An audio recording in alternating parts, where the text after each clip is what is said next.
செத்த மனிதர்களின் மண்டை ஓடுகளாலும் எலும்புகளாலும் கட்டப்படும் ரோமன் கத்தோலிக்க சபை. பரிசுத்த வேதாகமத்தின்படி இது சரிதானா?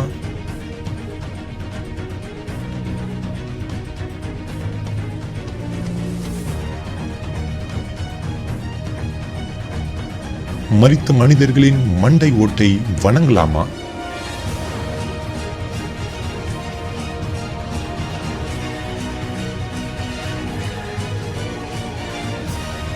மாந்திரிகத்தில் பயன்படுத்தப்படும் 666 என்ற மிருகத்தின் லக்கம் கொண்ட ட்ரைகோட்ரா என்ற சின்னம் ஏன் இன்று சபைகளில் பயன்படுத்தப்படுகின்றது?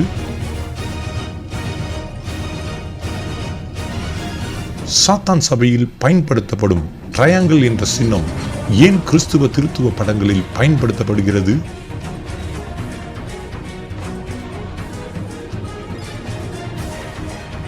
யோனி என்ற பெண் தெய்வ உறுப்பு வழிபாட்டின் சின்னம் எப்படி கிறிஸ்தவத்தில் புகுந்தது? வாருங்கள் பார்ப்போம், திருத்துவமும் சாத்தான் சபையும்.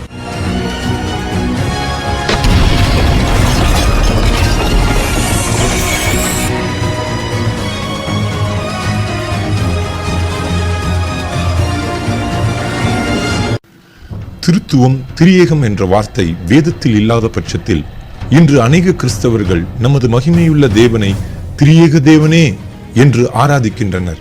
சிலர் திரியேக தேவனுடைய நாமத்தில் வாழ்த்துக்கள் என்கின்றனர்.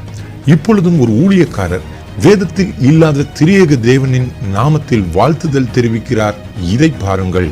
பிதா, குமாரன், பரிசுத்த ஆவியாகிய திரியேக தேவனுடைய நாமத்தில் உங்கள் அனைவருக்கும் அன்பின் வாழ்த்துக்களை தெரிவித்துக் கொள்கிறேன்.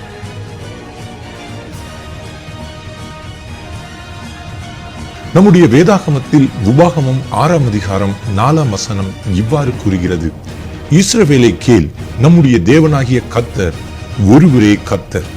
இந்த வார்த்தையானது கர்த்தருடைய கட்டளைகளில் முதல் கட்டளையாகும். ஆனால் இந்த முதல் கட்டளையை அபத்தமாக்குவதே பிசாசின் தந்திரமாகும். அதனால்தான் இன்று திரியேக தெய்வம் என்ற பொதுவான வார்த்தையை அநேக கிறிஸ்தவர்களின் நாவுகளில் பயன்படுத்த வைக்கிறான் சாத்தான். இப்பொழுது நாமத்தை குறித்து பார்ப்போம் வாருங்கள். நாமம் என்றால் பெயர். இது பொது அறிவுடைய எல்லா மனிதருக்கும் தெரிந்ததே ஆகும். பழைய ஏற்பாட்டின் நாட்களில் நம்முடைய ஒரே கர்த்தர் பல நாமங்களில் வெளிப்பட்டார். அதில் 2 நாமங்களை குறித்து பார்ப்போம். முதலாவது யெகோவா என்னும் நாமம், இரண்டாவது எலோஹிம் என்னும் நாமம். யெகோவா என்றால் இருக்கிறவராகவே இருக்கிறேன் என்பது அர்த்தமாகும். இந்த பதம் ஒரு தேவனை குறிக்கின்றது. எலோஹிம் என்றால் எங்கும் நிறைந்தவர் என்று அர்த்தமாகும். எங்கும் நிறைந்தவர்கள் என்ற பன்மை அல்ல, எங்கும் நிறைந்தவர் என்று ஒரே தேவனையே குறிக்கிறது. இன்றும் திருத்துவம் என்னும் போதகத்தை போதிக்கும் புராட்டஸ்டன்ட் ஊழியக்காரர்கள் சிலர் எலோஹிம் என்றால் திருத்துவத்தை குறிக்கிறது என்கின்றனர். இவர்கள் சொல்லும் பதிலை பாருங்கள். அதாவது என்னன்னா, தேவன் அப்படின்னு சொல்லக்கூடியது அங்க உபயோகப்படுத்திருக்கிற பதம் என்னன்னு பாத்தீங்கன்னா எலோஹிம் என்று சொல்லக்கூடிய பதம். எலோஹிம்ங்கிற எபிரேய மொழிக்கு 2 பேருக்கு மேலாக ஆள் இருந்தா உபயோகப்படுத்துற பதம் தான் எலோஹிம். இந்த போதகர் கூறும் பதில் என்ன? எலோஹிம் என்றால் 2க்கு மேற்பட்டு என்கிறார். இப்பொழுது சவுண்ட் டாக்ட்ரின் குழுமம் 2 கேள்விகளை வைக்கின்றது. 2க்கு மேற்பட்ட என்றால் 3 அல்லது 100 அல்லது 1000 அல்லது 3 கோடியா என்பதுதான் எங்கள் கேள்வி. எங்களது 2ஆம் கேள்வி என்னவென்றால், எபிரேய மொழியில் 3 என்ற எண்ணை ஷலோஷ் என்று அழைக்கின்றனர். ஷலோஷ் என்ற எண்ணிற்கும் எலோஹிம் என்ற வார்த்தைக்கும் தொடர்புண்டா? திருத்துவ உபதேசத்தின் விளக்கம் எல்லாம் கேள்விக்குறியாக தான் நிற்கின்றது.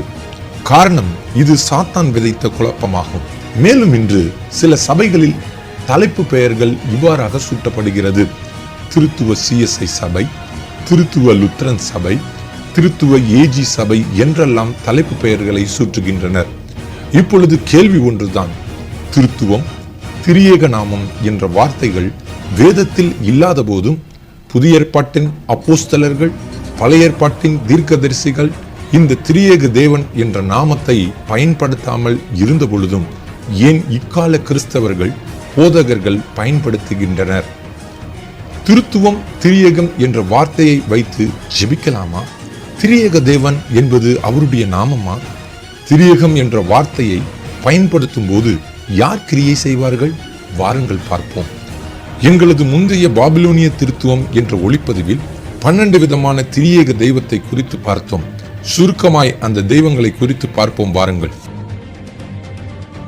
ஈரானிய திருத்துவம் அல்லது ஈரானிய திரியேக தெய்வம், புத்த திருத்துவம் அல்லது புத்த திரியேக தெய்வம், இந்து திருத்துவம் அல்லது இந்து திரியேக தெய்வம், சீன திருத்துவம் அல்லது சீன திரியேக தெய்வம், எகிப்து திருத்துவம் அல்லது எகிப்து திரியேக தெய்வம், ஆப்பிரிக்க திருத்துவம் அல்லது ஆப்பிரிக்க திரியேக தெய்வம், கிரேக்க திருத்துவம் அல்லது கிரேக்க திரியேக தெய்வம், மெக்சிகன் திருத்துவம் அல்லது மெக்சிகன் திரியேக தெய்வம், ஸ்காண்டினேவியா திருத்துவம் அல்லது ஸ்காண்டினேவியா திரியேக தெய்வம், சுமேரிய திருத்துவம் அல்லது சுமேரிய திரியேக தெய்வம், இஸ்ரேல் திருத்துவம் அல்லது இஸ்ரேல் திரியேக தேவன்.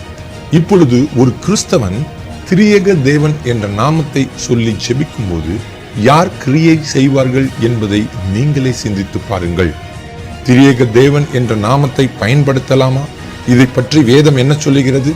உபாகமம் 4ஆம் அதிகாரம் 2ஆம் வசனம் இவ்வாறாக சொல்லுகிறது: நான் உங்களுக்கு கற்பிக்கும் உங்கள் தேவனாகிய கர்த்தரின் கட்டளைகளை நீங்கள் கைக்கொள்ளும்படி நான் உங்களுக்கு கற்பிக்கிற வசனத்தோடு நீங்கள் ஒன்றும் கூட்டவும் வேண்டாம், அதில் ஒன்றும் குறைக்கவும் வேண்டாம் என்ற வசனத்தின்படி கிறிஸ்தவர்களாகிய நாம் திரியேகம் திருத்துவம் என்ற வார்த்தையை கூட்ட வேண்டாம்.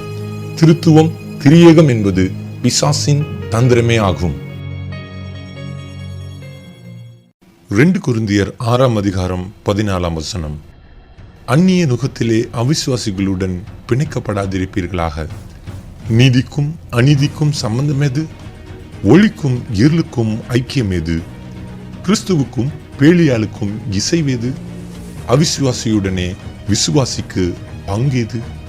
தேவனுடைய ஆலயத்துக்கும் விக்கிரகங்களுக்கும் சம்பந்தம் ஏது என்ற வசனத்தின்படி சாத்தான் கிறிஸ்துவத்தில் இரவு நேரத்தில் களையை விதைத்துவிட்டு சென்று விட்டான்.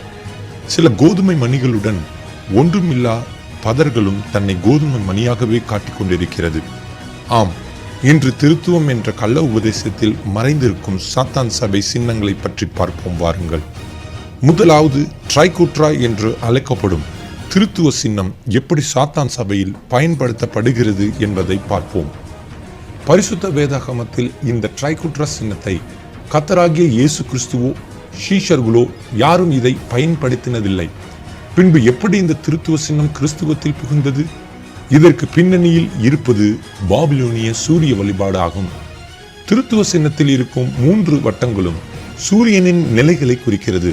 முதல் வட்டம் சூரிய உதயமும், 2ஆம் வட்டம் சூரியனின் உச்சப்பொழுதும், 3ஆம் வட்டம் சூரிய அஸ்தமனமும் ஆகும். இவை ஒன்று சேர்ந்துதான் ட்ரைகூட்ரா சின்னமாகிறது. ட்ரைகூட்ரா என்ற இச்சின்னத்தில் 666 என்ற மிருகத்தின் இலக்கம் மறைந்திருப்பது குறிப்பிடத்தக்கது.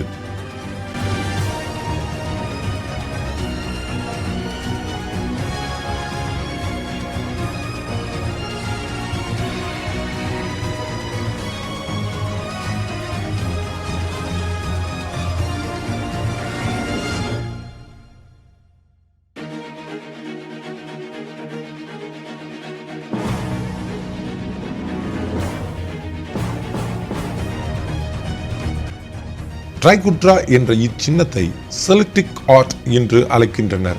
பண்டைய நாட்களில் இச்சின்னம் மாந்திரிகத்தில் பயன்படுத்தப்பட்டது. ஜப்பானியர்கள் பயன்படுத்திய இந்த ட்ரைகூட்ரா சின்னத்தை பற்றி பார்ப்போம் வாருங்கள். ஜப்பானியர்கள் இந்த ட்ரைகூட்ரா சின்னத்தை மியூசிபி மிட்சுசுகா ஷுவா என்று அழைக்கின்றனர். இந்த சின்னம் 4ஆம் நூற்றாண்டில் கிங்டம் ஆஃப் கோட்டான் என்று அழைக்கப்படும் புத்த திருத்துவ வழிபாட்டில் இந்த ட்ரைகூட்ரா சின்னம் பயன்படுத்தப்பட்டது. மேலும் ஜப்பானியர்கள் போரில் பயன்படுத்திய வாள் போன்ற பொருட்களில் புத்த திருத்துவ சின்னத்தை அச்சிட்டனர். இதை நீங்கள் பார்க்கலாம். ஜப்பான் தேசத்தை தொடர்ந்து இந்த ட்ரைகூட்ரா சின்னம் சீனா, கொரியா போன்ற தேசங்களில் பரவப்பட்டது.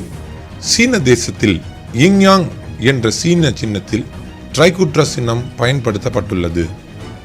மேலும் இச்சின்னம் ஜெர்மன் தேசத்திலும் மாந்திரிகத்தில் பயன்படுத்தப்பட்டுள்ளது.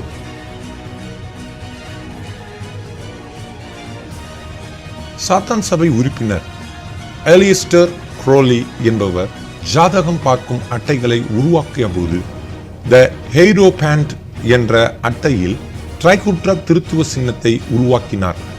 நீங்கள் இதை பார்க்கலாம். மேலும் லிட்சிப்ளின் என்ற சாத்தான் சபை உறுப்பினர் ட்ரைகுட்ரா என்ற திருத்துவ சின்னத்தை பயன்படுத்துவதை நீங்கள் பார்க்கலாம்.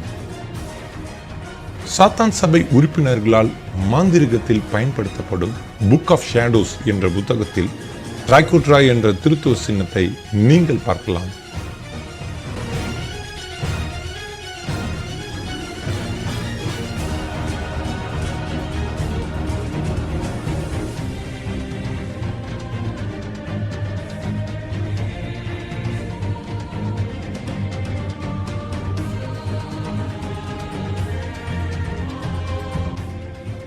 The craft a witch book of shadows என்ற மாந்திரிக புத்தகத்தில் சாத்தான் சபை சின்னமான ட்ரைகுட்ரா திருத்துவ சின்னத்தை நீங்கள் பார்க்கலாம்.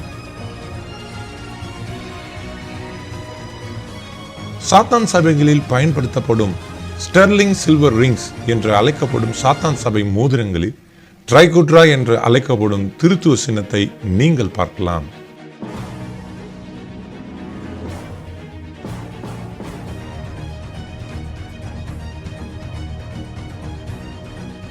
ட்ரிபிள் மூன் காடஸ் என்று அழைக்கப்படும் 3 பெண் தெய்வ வழிபாடுகளில், அதாவது மூதேவிகளின் வழிபாடு என்று அழைக்கலாம். இந்த வழிபாடுகளில் இந்த ட்ரைகுட்ரா என்று அழைக்கப்படும் திருத்துவ சின்னம் பயன்படுத்தப்படுகிறது. மேலும் தார் என்ற ஆங்கில படத்தில் 3 கடவுள்கள் நடிகனுக்கு வல்லமை அளிப்பது போல் காட்சியில் திருத்துவ சின்னத்தை நாம் பார்க்கலாம்.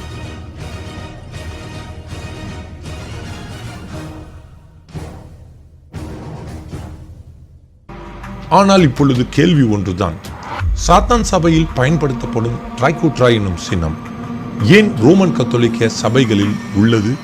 அநேக சபைகளில் இருக்கும் சின்னம் உங்களுக்காக.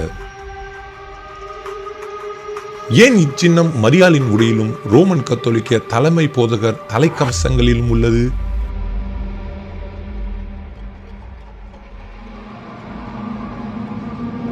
ஏன் இச்சின்னம் பரிசுத்தமாக கருதப்படும் பரிசுத்த வேதாகமத்தின் அட்டைகளில் காணப்படுகிறது? ஏன் இச்சின்னம் சிலுவையில் காட்சியளிக்கிறது?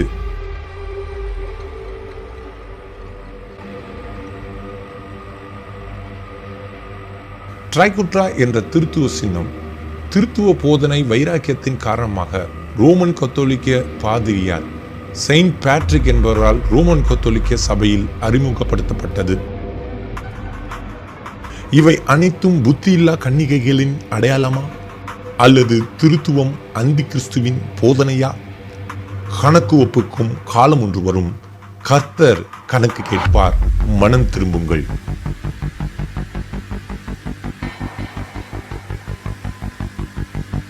இப்பொழுது ஜீசஸ் ஃபிஷ் என்று அழைக்கப்படும் மீன் சின்னத்தை பற்றி பார்ப்போம் வாருங்கள். இந்த மீன் சின்னத்தை அநேக கிறிஸ்தவர்கள் பயன்படுத்துவதை நீங்கள் பார்த்திருக்கலாம்.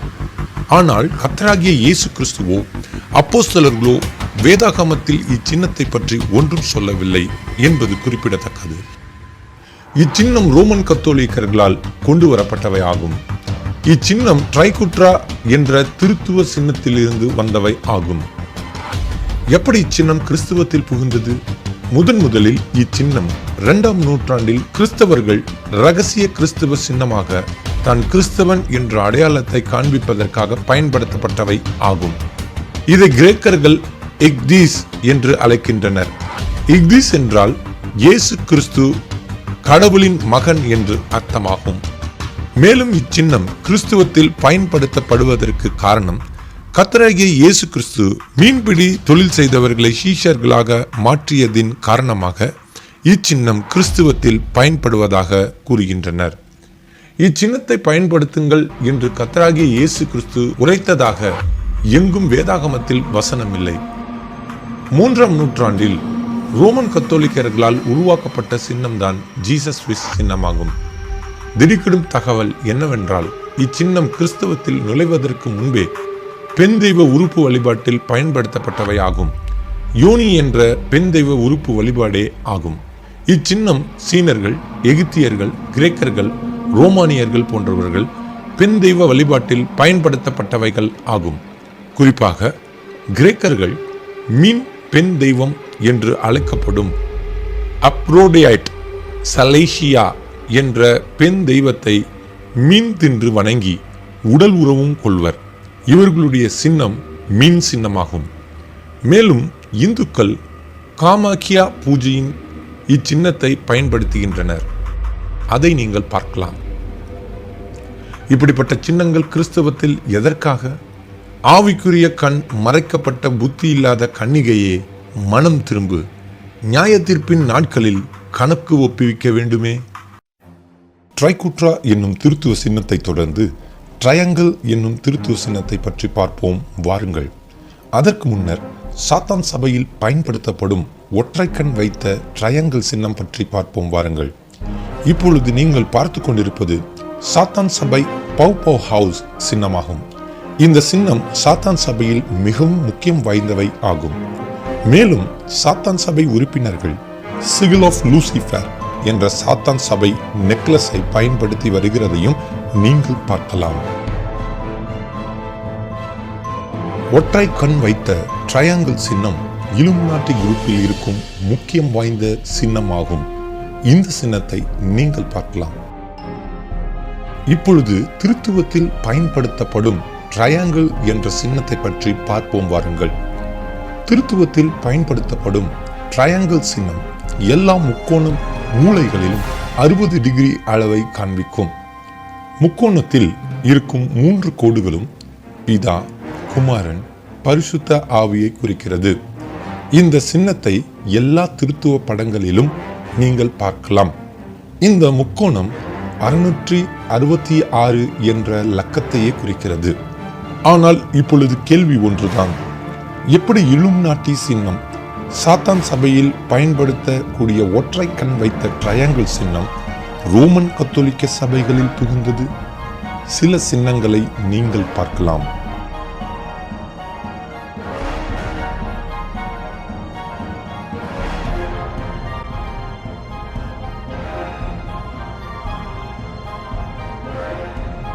விரியன் பாம்பு குட்டிகளே, மனம் திரும்புங்கள், பரலோக ராஜ்யம் சமீபமாயிருக்கிறது.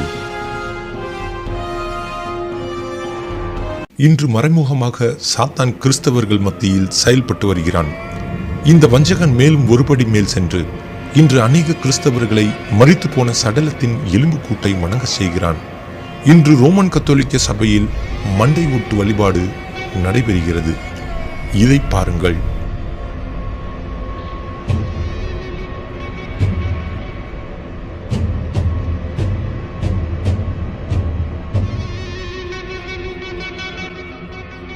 மேலும் போலந்து தேசத்தில் மரித்த மனிதர்களின் எலும்புகளால் ஆலயம் கட்டப்படுகிறது. இது வேதாகமத்தின்படி சரிதானா?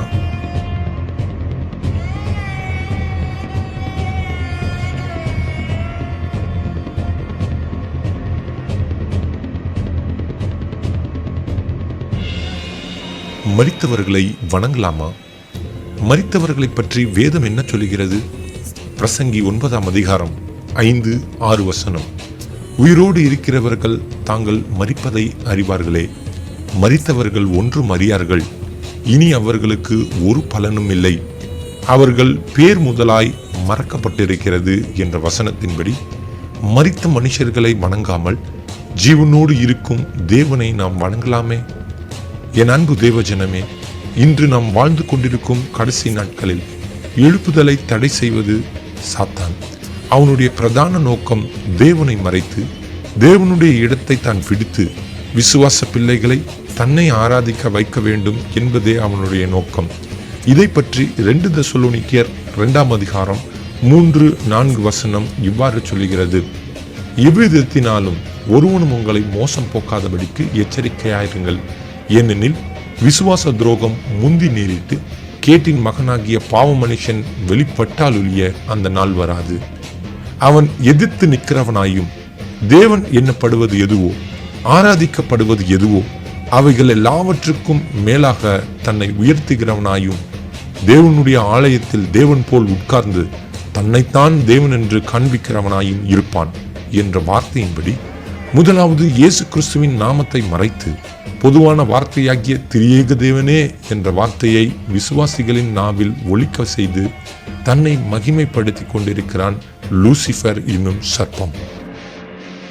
இரண்டாவது, சாத்தான் சபை சின்னமாகிய ட்ரைகோட்ரா, ஒற்றைக்கண் ட்ரையாங்கிள், மீன் சின்னம் போன்றவற்றை பயன்படுத்தி தன்னுடைய முத்திரையான 666 என்ற லக்கத்தை தேவனுடைய ஆலயத்திலும் வேதாகம அட்டைகளிலும் பயன்படுத்தி தன்னுடைய அந்தி கிறிஸ்துவின் லக்கத்தை வணங்கச் செய்கிறான். ஆம், சாத்தான் சபை, இலுமினாட்டிகள் போன்றவர்களின் கைகளில் இருக்கும் போதகம் திருத்துவம். இப்படிப்பட்ட போதகத்தின் மூலமாய் அநேக தெரிந்து கொள்ளப்பட்டவர்களும் வஞ்சிக்கப்படுகின்றனர். 1 யோவான் 2ஆம் அதிகாரம் 18ஆம் வசனம். பிள்ளைகளே, இது கடைசி காலமாய் இருக்கிறது. அந்தி கிறிஸ்து வருகிறான் என்று நீங்கள் கேள்விப்பட்டபடி இப்பொழுது அநேக அந்தி கிறிஸ்துக்கள் இருக்கிறார்கள். அதனாலே இது கடைசி காலம் என்று அறிந்திருக்கிறோம் என்ற வசனத்தின்படி கடைசி காலத்தில் கட்டப்படும் எருசலேம் தேவாலய சிங்காசனத்தில் அமரும் அந்தி கிறிஸ்து திருத்துவம். ஒரு உலக கட்டுப்பாடு, ஒரே மதம், உலக சமாதானம் என்ற பேச்சுவார்த்தை தொடங்கப்பட்டு விட்டது. சிங்காசனத்தில் அமரும் நாட்கள் மிக சமீபம். 1694 ஆண்டுகளுக்கு முன் நிசேயா ஆலோசனை சங்கத்தில் விதைக்கப்பட்ட விதை இன்று வேர்கொண்டு திருத்துவம் என்று அழைக்கப்படும் மரமாய் நிற்கிறது. கனி கொடுக்கும் காலமாகிய அந்தி கிறிஸ்து காலம் மிக சமீபம். ஏவாள் வஞ்சிக்கப்படுவது போல் வஞ்சிக்கப்பட காத்திருக்கும் புத்தியில்லா கன்னிகையே, மனம் திரும்பு, மனம் திரும்பு, மனம் திரும்பு, பரலோக ராஜ்யம் சமீபம்.